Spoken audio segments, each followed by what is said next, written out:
오늘 하나님의 말씀은 누가복음 24장 28절에서 35절까지 있는 말씀입니다.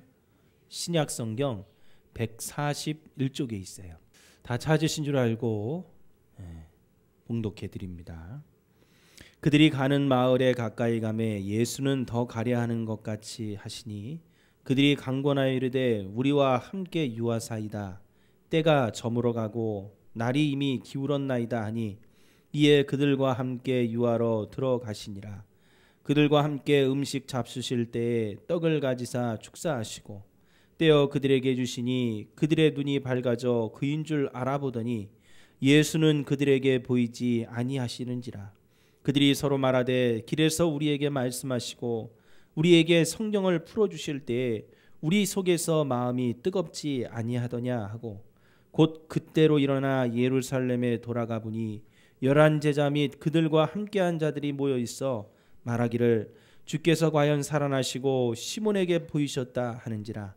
두 사람도 길에서 된 일과 예수께서 떡을 떼심으로 자기들에게 알려지신 것을 말하더라. 아멘. 할렐루야.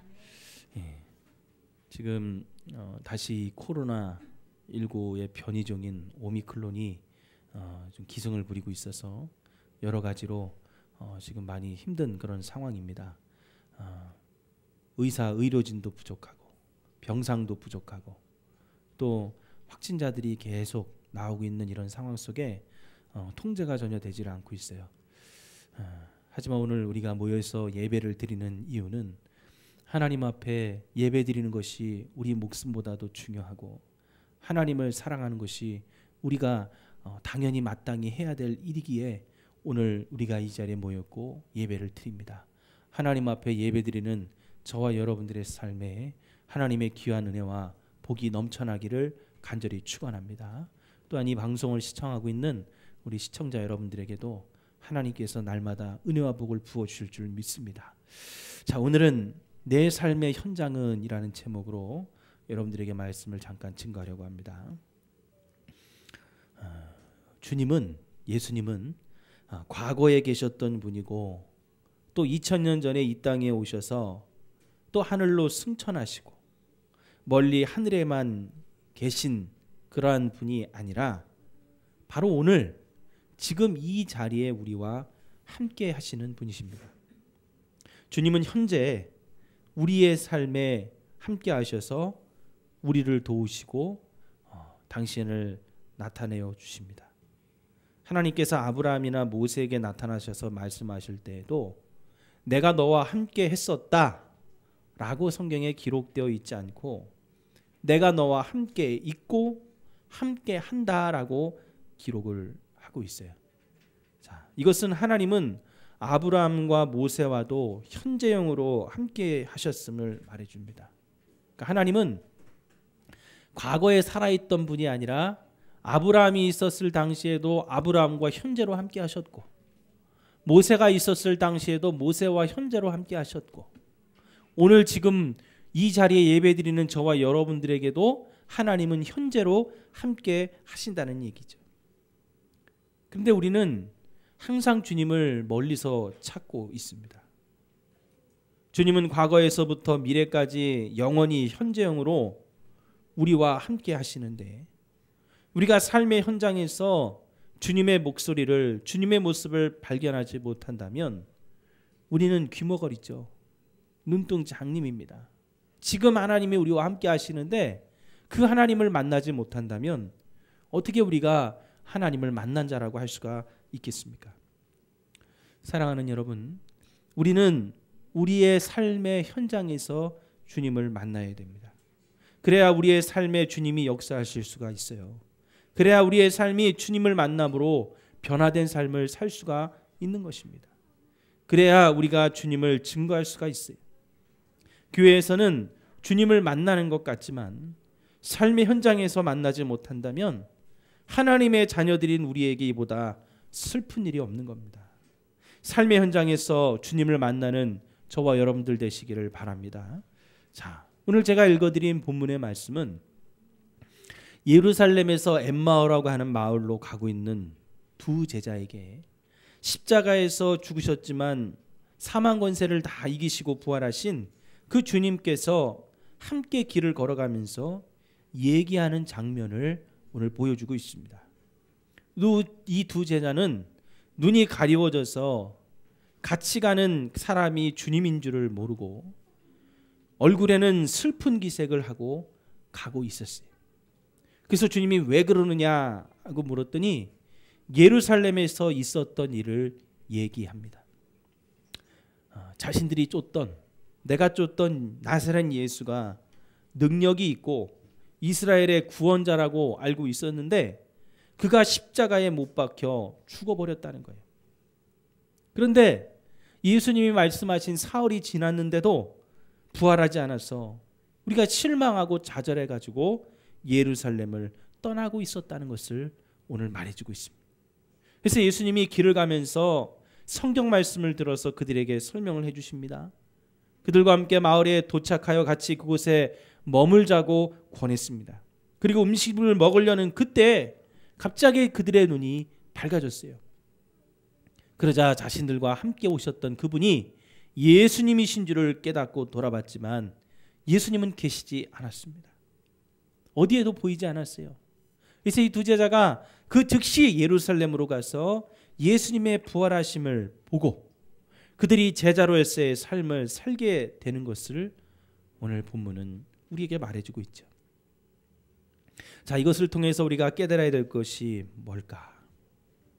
주님은 우리의 삶의 현장에 우리와 함께 하신다는 거예요.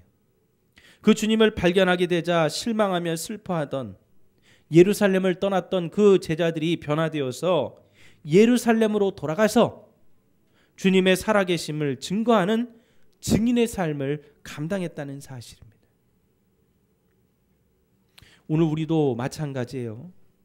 우리의 삶의 현장에 주님이 함께 하실 때 주님을 발견한 제자들처럼 우리는 주님의 증인이 되어서 살아가야 됩니다.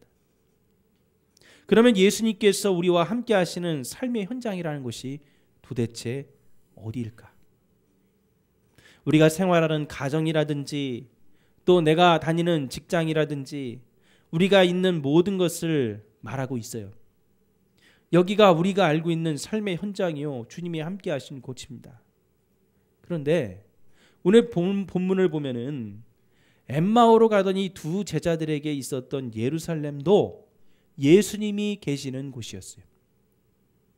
그런데 그들이 지금 어떻게 하고 있습니까? 예루살렘을 떠나고 있어요. 왜요?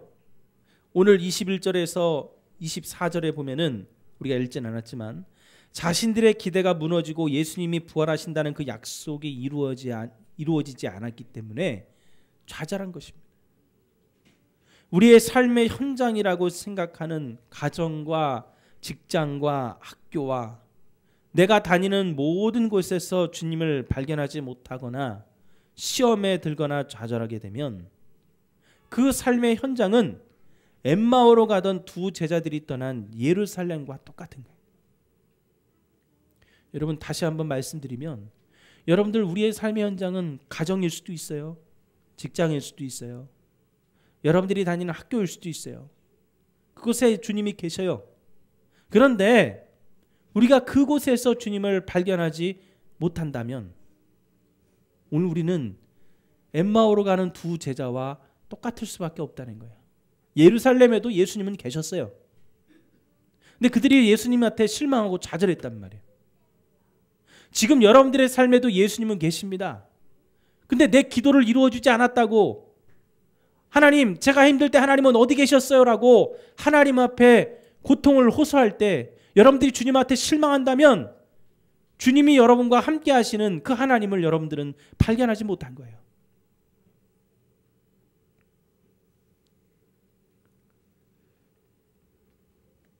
여러분, 우리의 삶의 현장이 왜 중요합니까? 삶의 현장을 장소로 보니까 주님이 그 장소에 계시지 않으면 더 이상 하나님은 나와 함께 하지 않는다라고 생각하는 거예요. 내 기도가 가정에서 이루어지지 않으면, 내가 소원하는 것이 하나님이 뭔가 그것을 들어주지 않으면 하나님은 나와 함께 하시지 않는다라고 생각을 하게 된다는 것이죠. 그러면 교회는 다니는데 나는 예수 믿는 기독교인이라고 말하는데 우리는 주님이 없는 삶을 살아가고 있는 거예요. 그러면 엠마오로 내려가는 두 제자하고 똑같은 거예요. 떠나는 겁니다. 교회를 떠나게 되고 내 신앙의 자리를 떠나게 되고 하나님을 믿던 그 믿음에서 내가 떠나게 되는 것입니다. 떠날 수밖에 없지요. 가정에서 주님을 발견되지 않으면, 주님이 계시지 않는 것 같아 우환이 끼고 어려움을 당하면 여러분 가정을 떠나겠어요? 직장에서 일이 뜻대로 풀려지지 않아서 주님이 나와 함께 하시지 않고 내 직장에서도 주님이 일하시지 않는 것 같으면 직장을 떠나야 됩니까? 내가 일을 그만둬야 됩니까? 취업을 했는데 내 마음에 들지 않는 곳인데다 신앙생활하기가 힘들어서 주님을 발견하지 못한다면 내가 취업한 것이 잘못된 거예요. 내 자녀가 제대로 삶을 살지 못해서 부모의 마음이 찢어지는 것 같이 아프다면 주님이 내 자녀들에게 함께 하시지 않는 것 같아 더 이상 이 자녀들을 주님에게 믿고 맡길 수 없다고 여러분 생각하고 있는 것 아닙니까? 여러분, 오늘 여기서 제가 말씀드리는 삶의 현장이라는 것은 장소가 아닙니다. 주님은 공간의 개념을 갖고 우리와 함께 하시는 분이 아니세요. 하나님은, 주님은 무소부재하신 분이세요. 무소부재라는 말이 뭐예요? 어디에나 계시고 어디에도 있을 수 있는 분이세요. 하나님은 4차원이든 5차원이든 차원과 시간과 공간을 넘나들 수 있는 분이고 천국에도 계실 수 있고 이 지구에도 계실 수 있고 저 우주에도 계실 수 있고 지금 여러분의 마음속에 각자의 마음속에도 다 계실 수 있는 분이 바로 하나님이십니다. 공간과 시간의 제약을 받지 않는다는 얘기예요. 그러면 우리의 삶의 현장이 어디입니까? 여러분, 오늘 우리의 삶의 현장은 우리의 마음입니다. 우리의 영혼입니다.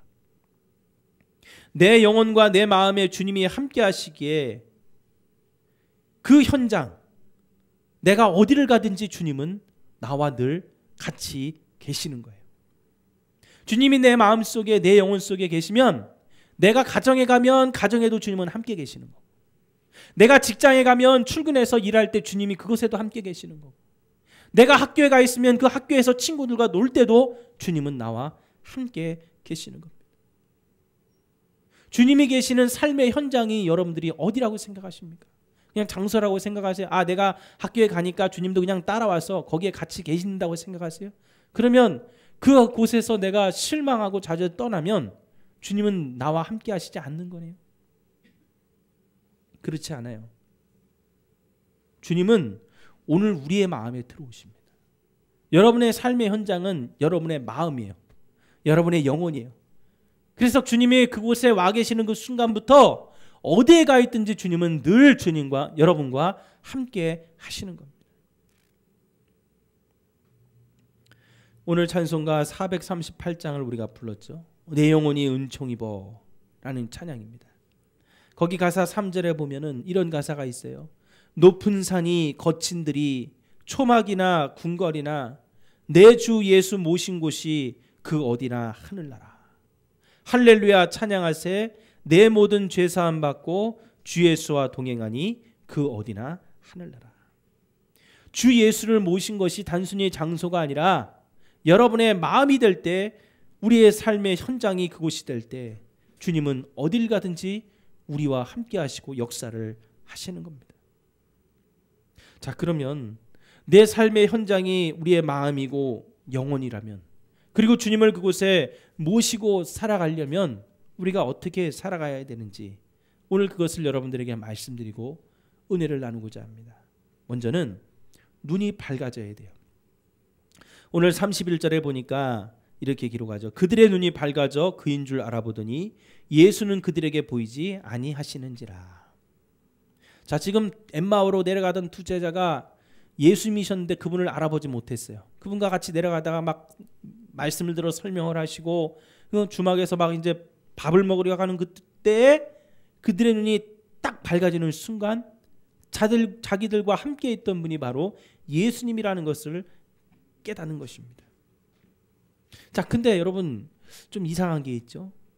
예수님은 그들과 같이 계셨는데 왜 그들은 마을에 들어가기까지 예수님을 알아보지 못했을까?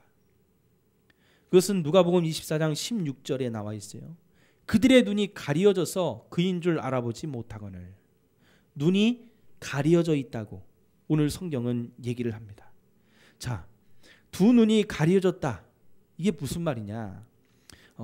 원어, 이 성경을 원래 쓴 원어인 헬라어로는 크라테오라고 얘기를 합니다. 이 말은 무슨 뜻이냐? 고정되고 변동이 없다는 뜻이에요. 그러니까 이 두 제자는 그들의 눈이 어디에 고정이 돼 있었냐면 예루살렘에서 십자가에 달려 죽으시는 예수님의 그 모습에 고정이 돼 있었던 거예요. 예수님 하면 십자가에서 죽으신 분, 그들의 눈이었어요. 그들이 바라보는 시각이었어요. 그러니까 모든 것을 예수님이 죽으시는 그 순간부터 모든 것이 다 절망이에요. 모든 희망이 다 끊어진 거예요. 모든 소망이 다 없어졌어요. 길을 가도 그들에게는 모든 것이 불평이었습니다. 모든 소망이 다 끊어져가지고 이제는 희망이 없었어요. 야, 이제 우리 뭐 하지? 내려가서 뭐 할까? 아유, 가서 장사나 할 수 있을까? 돈이나 벌 수 있을까? 내가 정말 살아갈 수 있을까? 예수님이 십자가에서 죽으신 그 순간에 그들의 눈이 머물러 있었기 때문에 그들은 모든 것이 다 실패였습니다. 그냥 가려져 있는 거예요. 그러니까 부활하신 주님이 나타났는데도 그 주님을 알아보지를 못하는 거죠. 여러분, 우리의 시각과 의식이 어디에 고정이 돼 있습니까? 혹시 실패에 여러분들 고정이 돼 있어요? 희망이 없는 곳에 좌절에 여러분들의 눈이 고정이 돼 있습니까? 그러면 아무리 희망적인 것이 다가와도 그것을 볼 수가 없는 거예요. 여러분의 눈이 밝아져야만 지금 여러분과 함께하는 그 주님을 발견할 수 있습니다. 엘리야 시대에 이스라엘 땅에 비가 내리지 않았어요. 많은 사람들은 가뭄으로 다 죽어가고 있었고 3년 6개월 동안 비가 내리지 않아 다 실망과 좌절에 있었습니다. 이 엘리야가 자기의 사환 하나를 데리고 하나님의 명령대로 저 산꼭대기에 올라가서 기도를 합니다. 뭐가 내리라고? 비가 내리라고. 몇 번을 나가서 기도하냐면 7번을 나가서 기도해요. 첫 번째 나가서 기도하는데 아무런 변화가 없어요. 두 번째 나가서 기도하는데 아무런 변화가 없어요. 세 번째 나가서 기도하는데 아무런 변화가 없어요. 네 번째, 다섯 번째, 여섯 번째. 그럼 사람은 어떻게 합니까? 계속 실패가 거듭될수록 그 실패에 눈이 고정돼 있어서 어떤 것이 변화가 되든 그것을 바라보질 못하는 거예요. 깨닫지를 못하는 거예요. 엘리야가 7번째 나가서 기도합니다. 그리고 나서 사환에게 올라가 봐라 라고 했더니 그 사환이 가서 딱 봤더니 뭘 봤냐면 작은 조각구름 하나가 보입니다. 손바닥만한 조각구름 하나가 보여요. 근데 그게 비를 내린다고 가뭄이 해결됩니까? 그러면 보통 사람들은 아이 안 되네, 실패했네, 더 이상 비는 내리지 않네, 하나님은 우리의 기도를 들어주시지 않네 라고 포기했을지 모릅니다. 근데 그 작은 손바닥만한 조각구름 하나를 본 엘리야는 거기서 희망을 찾는 거야. 아, 하나님이 내 기도를 들어주셨구나. 이제 큰 비가 올 거다. 그러면서 그 사환에게 시켜 뭐라고 합니까? 왕에게 가서 알려라. 큰 비가 올 테니 대비하라. 작은 손바닥만한 그 조각구름 하나를 보고 엘리야가 왕에 가서 얘기해. 큰 비가 올 겁니다. 그러니 대비하십시오. 엘리야는 바로 그 영적인 눈이 열려져 있었어요. 눈이 밝아져 있었단 말이에요. 그래서 작은 손바닥만한 조각구름 하나를 보고도 뭘 보고 있는 겁니까? 큰 비가 내릴 것을 보고 있는 것입니다. 오늘 저와 여러분들의 눈이 밝아져 있습니까? 아니면 가려져 있습니까? 오늘 이 두 제자처럼 가려져 있다면 우리는 예수님, 부활하신 주님을, 나와 함께 하시는 주님을 절대로 발견할 수가 없는 것입니다. 마가복음 16장 12절에 이렇게 기록을 하고 있죠. 그 후에 그들 중에 두 사람이 걸어서 시골로 갈 때 예수께서 다른 모양으로 그들에게 나타나시니 마가복음에도 엠마오로 내려가는 제자들에 대한 기록이 있어요. 여기에도 뭐라고 기록되어 있습니까? 예수님이 전혀 다른 모양으로 나타났다고 증거합니다. 십자가에서 죽으시는 예수님의 모습에 눈이 맞춰져 있다면, 예수님이 저런 분이라고 내 눈에 각인이 되어 있다면 절대로 부활하신 주님의 모습은 알아볼 수가 없는 거죠. 이 두 제자의 영적인 눈이 띄어져서 다른 모양으로 나타나신 예수님을 자신들이 전에 알고 있던 예수님이라는 것을 볼 수 있게 되는 그 순간, 그들의 눈은 밝아져서 그들은 제자로서의 사명을 감당할 수가 있게 되었어요.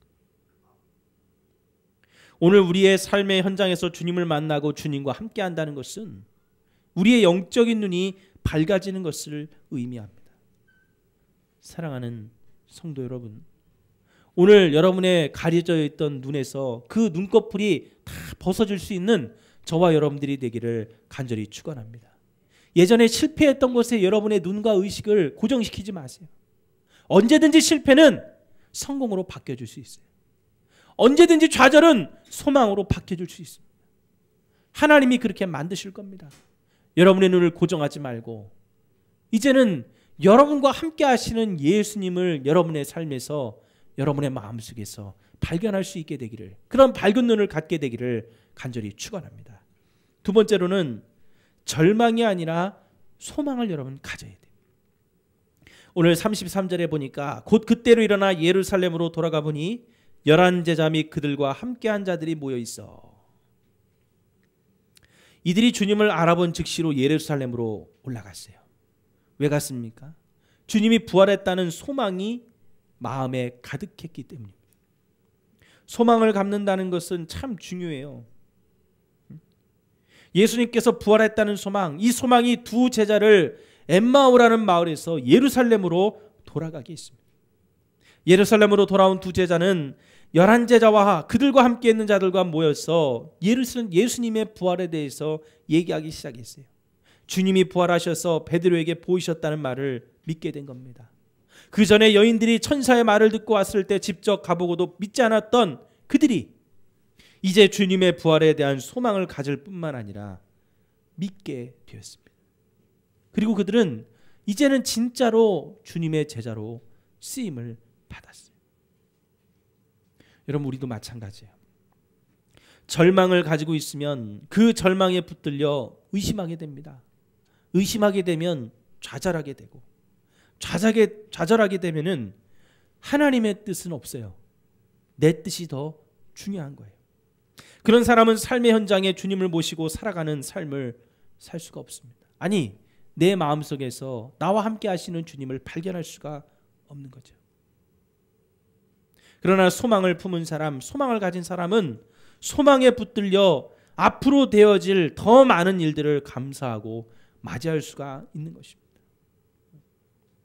여러분, 삶의 현장, 여러분의 마음속에 주님이 함께하는 것을 발견할 수 있는, 아니 소망을 가질 수 있는 저와 여러분들이 되기를 간절히 소원합니다. 그 소망을 갖는 사람이 어려워도 힘들어도 좌절이 있어도 지쳐도 질병으로 고통당해도 주님을 의지함으로 승리를 선포할 수 있는 거예요. 그런 얘기를 들었어요. 산봉우리가 있는데 그 산봉우리에 서 있다고 가정을 여러분 해보세요. 지금 여러분들이 다 높은 산꼭대기에 산봉우리에 서 있어요. 근데 내가 거기에 서가지고 쭉 둘러보니까 내가 서 있는 산 봉우리보다 더 높은 봉우리가 있는 거예요. 그래서 그곳으로 가야만 했습니다. 그런데 더 높은 산 봉우리를 점프해 갈 수도 없고 날아갈 수도 없고 결국 그 높은 곳을, 더 높은 곳을 가려면 어떻게 해야 돼요? 어떻게 해야 될까? 내가 지금 있는 산 꼭대기 산 봉우리에서 아래로 내려가야 돼요. 그리고 다시 그 더 높은 산 봉우리로 올라가야 되는 겁니다. 그 방법밖에 없어요. 산 꼭대기에서 내려가면 만나는 곳이 있죠. 어디를 만나요? 골짜기를 만나는 겁니다. 더 높은 산봉우리에 가려면 반드시 골짜기를 지나야 됩니다. 우리의 삶의 현장도 마찬가지예요. 분명히 골짜기가 와요. 골짜기를 만납니다. 그러나 그 골짜기를 두려워하지 말아야 됩니다. 언젠가는 다시 더 높은 산 봉우리로 올라갈 수가 있기 때문이죠. 그 골짜기를 거쳐야만 더 높은 곳으로 갈 수가 있어요. 그래서 성도는 골짜기를 만나도 두려워하기보다 하나님이 이번에는 얼마나 더 큰 은혜와 복을 주시려고 이런 골짜기를 지나게 하시나, 이런 소망을 가지고 나아가야 된다는 것입니다. 사랑하는 성도 여러분, 이 유튜브를 시청하고 있는 우리 모든 성도 여러분, 우리의 삶의 현장은 바로 우리의 영혼과 우리의 마음입니다. 주님이 내 속에 나와 함께 하심을 믿고 그것을 발견하는 사람이라면 어느 곳에 가든지 주님이 함께 하시기에 그것은 주님이 나와 함께 하시는 하늘나라 천국이 될 수가 있는 것입니다. 여러분의 삶에 지금 어려움이 오고 있습니까? 자꾸만 내가 감당할 수 없는 일들이 내 앞에 펼쳐지고 다가오고 있습니까? 여러분, 그것 때문에 좌절하고 절망하고 포기하지 마시고 소망을 품으십시오. 주님이 분명히 내 앞에 놀라운 더 높은 봉우리, 더 큰 은혜와 복을 준비하고 계시는 겁니다. 소망을 가지고 전진해 나갈 때 주님은 나와 함께 하시고, 주님을 발견하는 그 순간 오늘 엠마오의 그 두 제자들처럼 반드시 여러분들은 내려가는 게 아니라 예루살렘으로 올라가게 될 것입니다. 그 축복과 은혜가 우리 모든 성도 여러분들에게 충만히 임하게 되기를 간절히 축원합니다. 기도하시겠습니다.